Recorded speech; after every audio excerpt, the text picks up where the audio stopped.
So, ang dami nagtatanong sa akin na hard gainers, Idol, paano naman kami? Gusto namin magpalaki ng katawan, payat kami. Punta kayo sa gym, mag-workout kayo, kahit magaang lang, basta stimulate nyo yung muscle.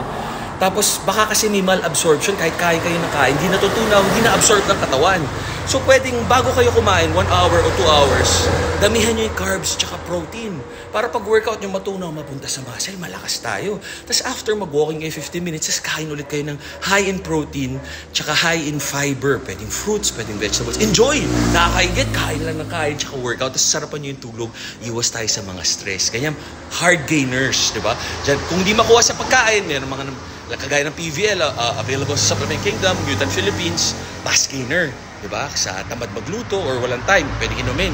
Daming calories. Kailangan nyo calories, quality calories. Ngayon, para mag-lose ng weight, opposite. Fasting, workout ka, pre-workout lang. Ganun, protein shake lang, walang carbs, walang fats. Tama kayo, mali ako, not your doctor. Do